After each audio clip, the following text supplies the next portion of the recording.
J'entends avec un extrême plaisir le discours de Charles Blégoudet.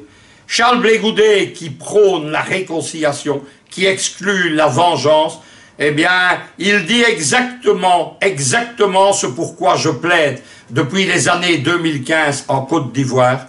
La Côte d'Ivoire, c'est un pays qui a subi une terrible guerre civile.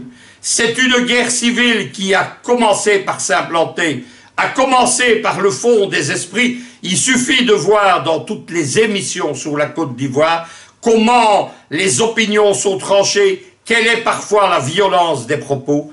Il faut mettre un terme à ça, il faut mettre un terme à cette guerre civile. C'est ce que Charles Blégoudet reconnaît. Il plaide aussi implicitement pour que la nouvelle génération, qui est celle de deux anciens amis, celle précisément de Blégoudet, celle de celui qui a partagé sa cellule en prison, Guillaume Soro, arrive enfin aux affaires et donne un nouveau destin à la Côte d'Ivoire.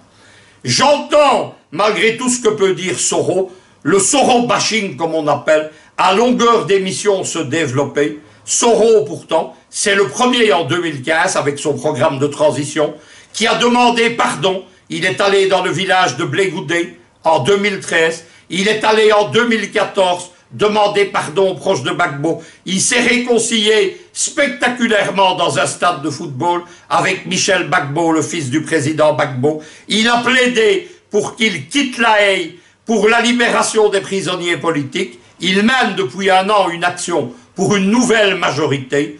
C'est cette action que j'ai toujours souhaité. Il y a beaucoup de gens qui sont dans les partisans de Gbagbo, qui ne veulent pas oublier l'esprit de vengeance, qui ne veulent pas de la réconciliation. Charles Blégoudet vient de leur donner la leçon de la sagesse.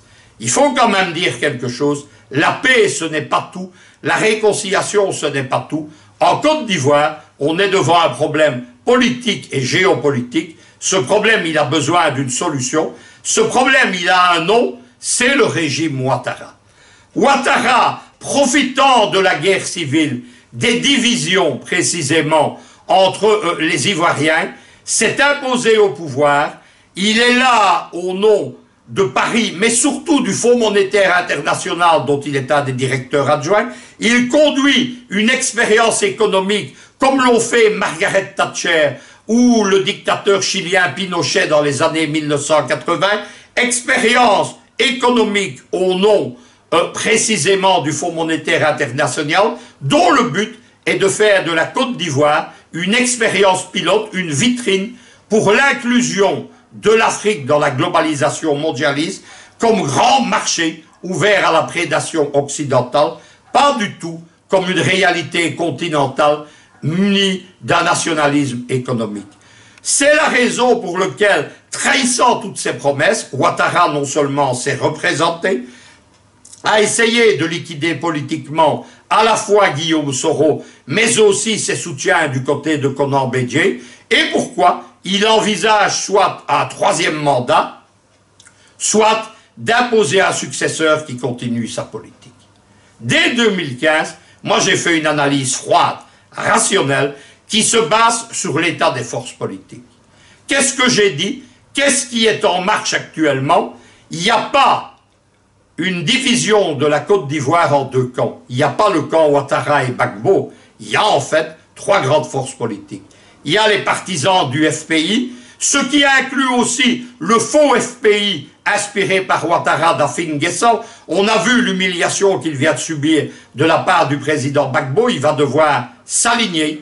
Il y a un deuxième camp, c'est celui des partisans de Ouattara lui-même.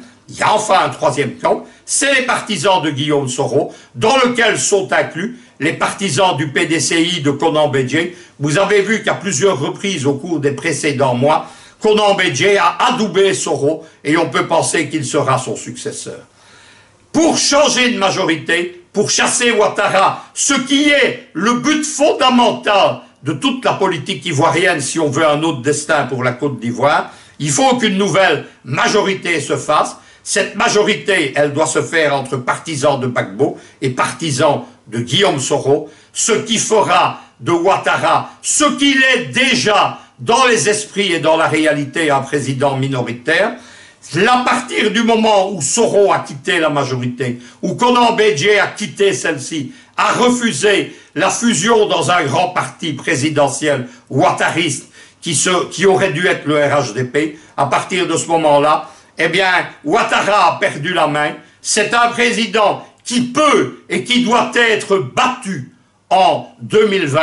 Pour qu'il soit battu, il faut l'union de ces partisans de Gbagbo, de Bédié et de Soro contre Ouattara. Il faut surtout l'unité, l'alliance de la nouvelle génération politique, des jeunes de la politique ivoirienne. Ce sont des quadragénaires, ils ont l'avenir devant eux. C'est Charles Blé Goudet, que je salue ici, comme un grand homme d'État, et c'est celui de Guillaume Soro, dont je salue aussi, celui d'avoir oublié son orgueil ou son ego pour, dès 2015, expliquer que le pardon était nécessaire, la réconciliation était nécessaire, que la vengeance n'était pas un futur ni possible ni acceptable pour la Côte d'Ivoire.